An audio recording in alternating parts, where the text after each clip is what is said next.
He's trying to help us understand what happened in the past. Brooklyn Bishop Nicholas DiMarzio speaking out tonight about Benedict XVI's major essay on the root causes of the sex abuse crisis.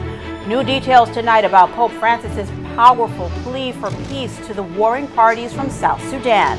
Holy Week begins on Palm Sunday. Bishop DiMarzio will be here to talk about the church's most important time, plus an update on the flu season that has hit so hard this year. The news starts right now.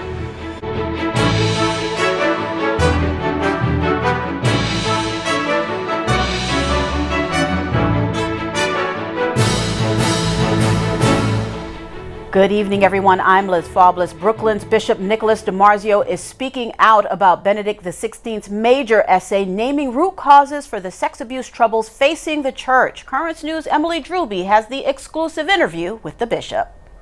The concept of moral theology, that's his expertise. Bishop DiMarzio talking about Benedict XVI after the retired pope published a major essay describing some of the root causes of the global sex abuse troubles facing the church. Media critics have tried to twist Benedict's words to set up a conflict between him and Pope Francis. Bishop DiMarzio insists Benedict's writing points to the sexual revolution of the 60s and a post-Vatican II collapse in Catholic moral theology that are part of a larger picture. It's very clear what he said, that this contributed to the problem, that this is why, if you want to look for one of the reasons, he did not say that was the whole problem.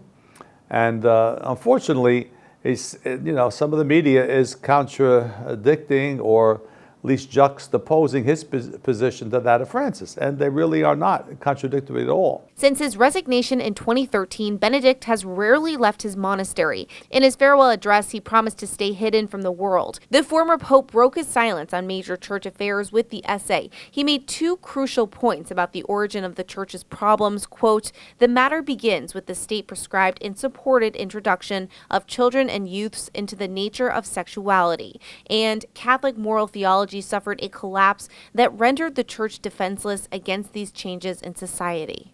Benedict did get Francis's permission before publishing the 11-page essay, which shows the deep respect both share for each other.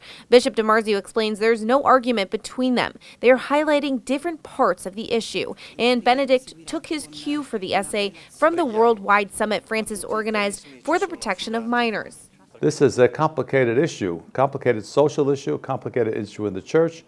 You have to look at everything and think about everything. And this is just a thoughtful piece from theology, where that's his forte, that he's trying to help us understand what happened in the past. Bishop DiMarzio was a consultant to the acclaimed John Jay College study that found the majority of clergy abusers, 70%, were ordained prior to the 1970s, and he links that to what Benedict has written. He was concentrating on the moral teaching of the church and society at the same time. That very same point was brought out in the John Jay study, because you had to see this in context. The context was a time of the 60s and 70s, when morality took a little bit of a dip in our country, and even the teaching of morality had some difficulties. Bishop DiMarzio describes Benedict's essay as a very good analysis, and that the former pope and the current one know that a return to God will overcome the abuse crisis. In Windsor Terrace, Emily Drewby, Currents News. Philadelphia Archbishop Charles Chaput is weighing in on the retired pope's essay, saying what Benedict has written offers insights and genius that fall like rain in a desert, especially today. There are values which must never be abandoned. Bishop Joseph Strickland of Tyler, Texas, said of Benedict, "Let us heed his plain-spoken analysis of the evils that plague our world and our church. Let us heed the call from sin to virtue." And for more on the meaning of the Benedict essay, I'm joined by Monsignor Michael Curran. He is a professor of moral theology at St. Joseph's Seminary in Yonkers, also known as Dunwoody. Monsignor, as always, thank you so much for being here. You know what? It's only been a day. Yeah. Let's wrap our brains around that. It has only been a day, and there's been a lot of reaction to this essay. What are your initial thoughts on the letter? My initial thoughts are I'm not surprised that there's a lot of reaction because it's such an important topic.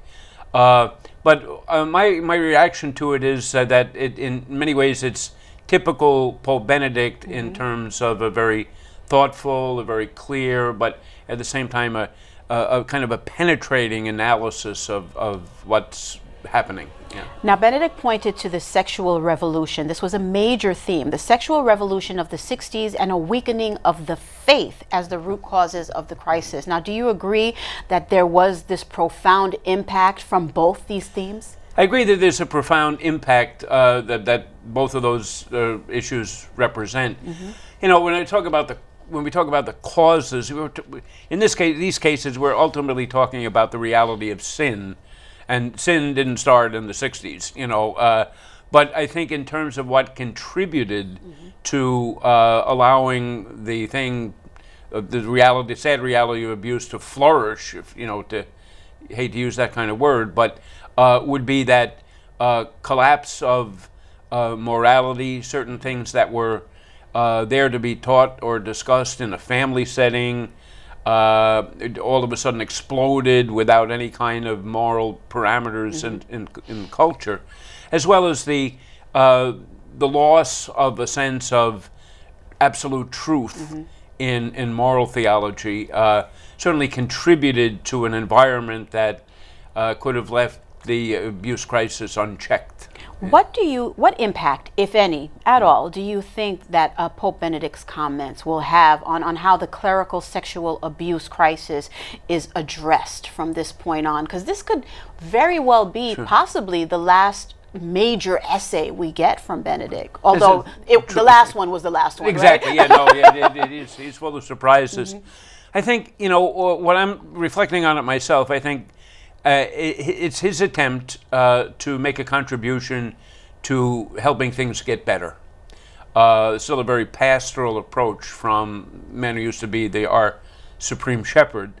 So I think the lasting impact would be to help us to look, you know, beyond the very necessary procedural questions of reporting and analyzing different cases. We need that. That's necessary. But to go more reflective, to look at deeper causes, I think, and long-lasting solutions, especially his idea of our need to return to God, you know, who is the source of human dignity, the source of dignity in our actions. And we're not going to get better at behavior until we bring God back into the picture more fully. Really quickly, Monsignor, we have 30 seconds. Do you think this essay could possibly represent a foundation for future analysis and for future adaptation of other letters referring to the clerical sexual abuse crisis? I do, in the sense that I think he provides a horizon that any attempt to really constructively go forward would need to take into consideration. All right, thank you so much, Monsignor. Always so good having you here. Always a pleasure to be here. Thank you, Liz. You can read the full text of Benedict's essay. It's available online at thetablet.org. You'll also find it within Emily's report at currentsny.tv. We're getting more details tonight about Pope Francis's powerful plea for peace in war-torn South Sudan. Not only did he kiss the feet of the country's President Salva Kiir and his opponent, the former Vice President Riek Machar, at the end of a Vatican retreat, he spoke passionate words. Melissa Butts reports. The retreat was an idea of the leader of the Anglican Church, Archbishop of Canterbury, Justin Welby. He was also present at the retreat with the two leaders in conflict. The Pope offered his house, Santa Marta, as the venue for this meeting, which sought to go beyond a purely diplomatic dimension. Without breaking the atmosphere of recollection, Pope Francis took the floor. He recalled that the first duty of a ruler is to protect peace.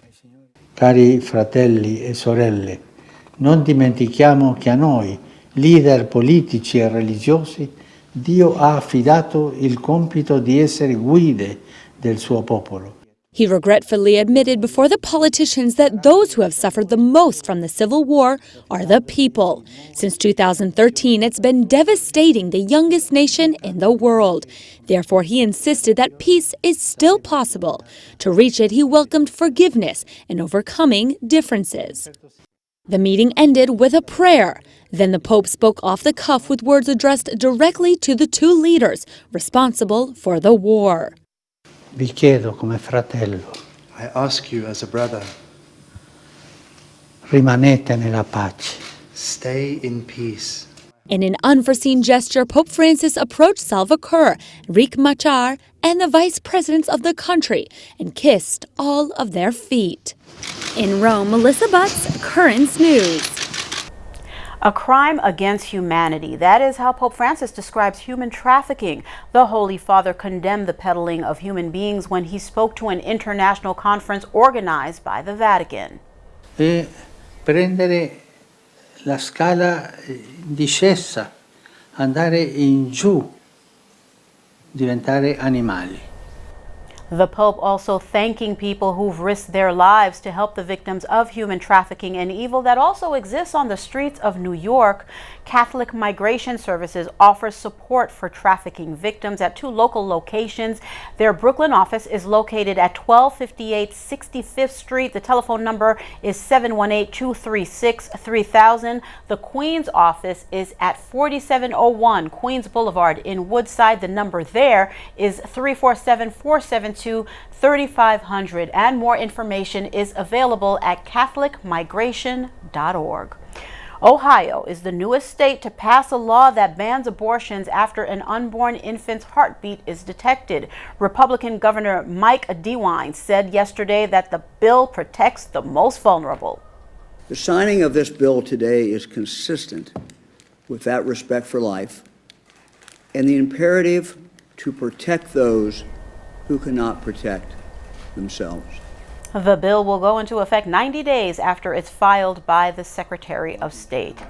President Donald Trump says he could release detained migrants into sanctuary cities, confirming the news on Twitter, saying, due to the fact that Democrats are unwilling to change our very dangerous immigration laws, we are indeed, as reported, giving strong considerations to placing illegal immigrants in sanctuary cities only. Sanctuary cities limit cooperation with federal law enforcement to protect most immigrants from deportation. New York State Assembly Democrats blocked a bill that could provide free college tuition to children of any military member from New York killed in the line of duty, called Gold Star families. The Higher Education Committee voted 15-11 to block the bill. In contrast, Committee Chair Deborah Glick said the $27 million from the state's budget would go towards supporting immigrants for state education aid. The remains of Staff Sergeant Christopher Slutman are back home in Delaware tonight. The former Marine received a dignified transfer after he was killed by an improvised explosive device while serving in Afghanistan on Monday. The 43-year-old was also a New York City firefighter and was recognized by Mayor Bill de Blasio for rescuing an unconscious woman from a burning building in the Bronx back in 2014. There's a lot more news headed your way. Students at Georgetown University have agreed to raise their tuition. The reason is controversial. And a billboard at the crossroads of the world is calling attention to the pro-life fight. Plus, Bishop DiMarzio is here with a preview of Holy Week.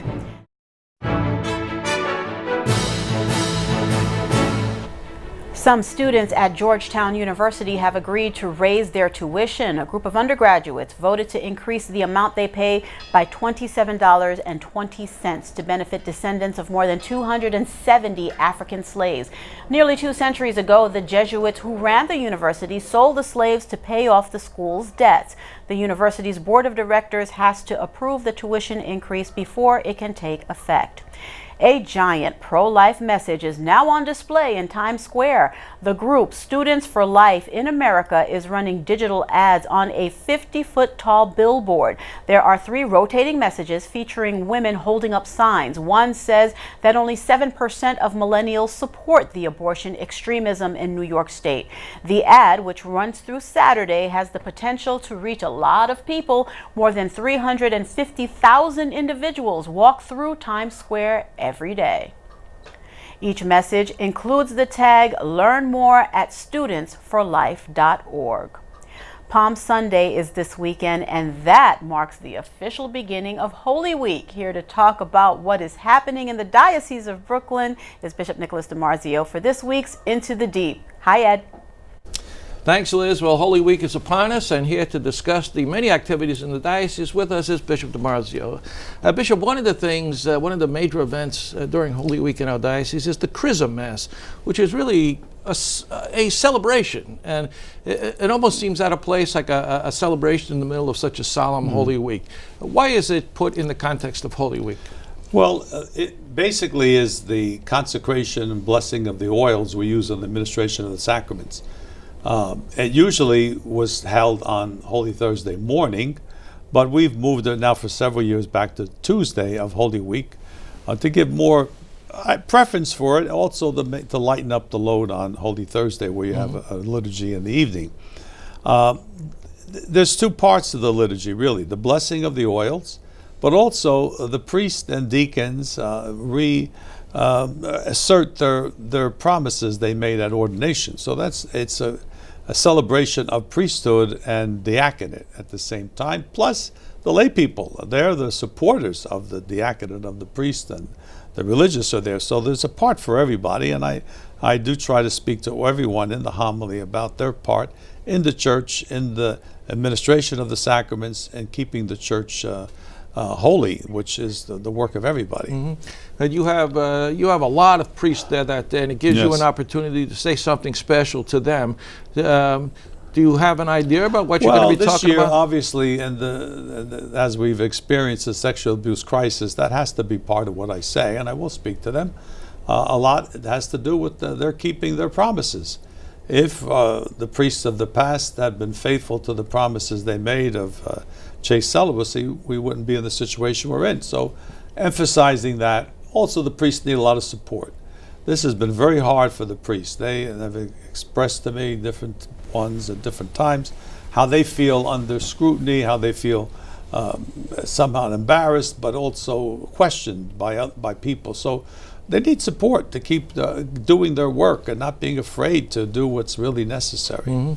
And being all together, I guess, really gives you a sense of the fraternity of the priests. But you know, sometimes when you look at that crowd, you think there's no priest shortage in this diocese. Well, you would think so, but it's a lot of retired people. A lot of people are above 60. So thank God we do have people coming up. The seminarians are there. We have right now about 50 seminarians, so that's a big help. And we move on into the week on Good Friday. Of course, there's the official liturgy of the church on Good Friday, but there's also a lot of extra ceremonies, processions in the streets. Very active diocese in terms of that, isn't it? You can crisscross the diocese and you're going to find some procession. The one that's been very popular now on Good Friday morning is the Communal Liberation. They go from our Cathedral, St. James, and go across the Brooklyn Bridge, very popular, and they can be seen, and they're usually covered very well, and they wind up at the World Trade Center eventually, and at the site of the destructed Trade Center. And it's a kind of very beautiful. They get 1,000 people, maybe more sometimes. They fill the cathedral, certainly in the beginning. Then there are the other processions. Some of the Spanish-speaking have processions. The Italians have a big procession in Bensonhurst. That's 1 year we had 10,000 people. Usually it's 6,000 to 10,000 people, depending on the weather, I guess, how people can come out. And that goes from one church to another. Usually it's a 2-hour procession and well attended. There's another one in Queens, the Italian-speaking. But and Polish-speaking in one of the neighborhoods there that they do. So all the groups, they understand what Holy Week is about, especially Good Friday. It's an emotional time for people. They want to express their love for Christ, and also they want to show their faith to other people. So this is where Brooklyn comes alive at that day.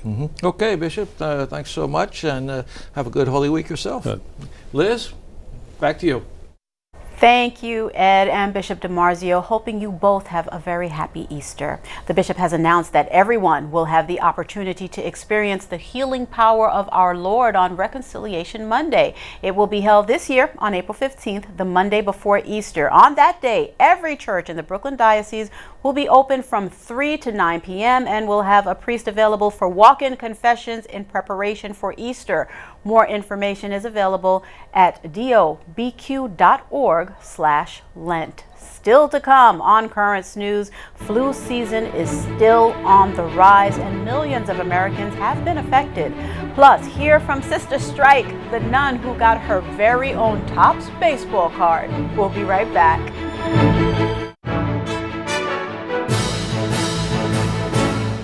The Centers for Disease Control and Prevention says nearly 40 million Americans have had the flu from October 2018 to April 2019, and that flu activity is still very much elevated. Kristen Holmes has that report. The flowers may be blooming and the weather getting warmer, but it's still flu season.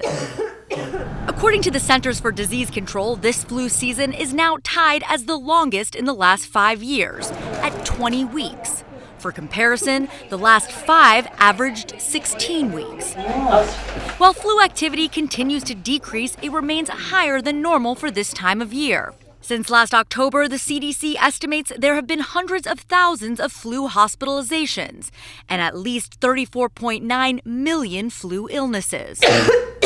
Anyone can get the flu, but there are ways to protect yourself. If there are individuals out there who haven't had the flu vaccine but would consider getting it, they should talk with their physician. Particularly important for those who are high risk for getting the flu, like young children, pregnant women, and people over 65. The CDC also urges everyday preventative measures like avoiding close contact with anyone who is sick and washing your hands often with soap and water. If an individual thinks they might be coming down with flu, they have fever, maybe body aches, sneezing, cough, whatever, they should contact their physician. Kristen Holmes, Currents News. The marble steps that Jesus climbed are officially open to the public. These holy stairs are the same ones Jesus walked when Pontius Pilate brought him before the crowd at his crucifixion on the first Good Friday. The steps received a special blessing during the unveiling today. It was very difficult because the stairs are a bit worn down for my old knees. Yet I did it with all my heart, thinking of Jesus who walked these stairs on his way to give his life for us. The restoration of the marble steps began in 2012. Prior to that, they were protected by thick wooden panels since 1723. The holy steps will be open to the public until Pentecost on June 9th. Finally tonight, a nun nicknamed Sister Strike is one of the new baseball cards coming out this summer. Sister Mary Jo Sobiek went viral last year after she threw out the first ceremonial pitch at a Chicago White Sox game. Now the Dominican sister says she hopes to use her newfound fame to inspire others.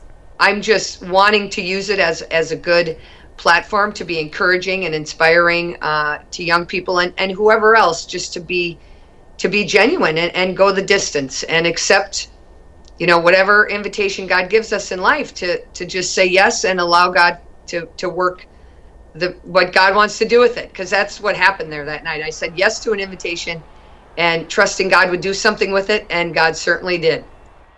Oh, I love that message. You can hear more from that interview with Sister Mary Jo starting this Monday, April 15th. Make sure to follow our Facebook page at Currents News.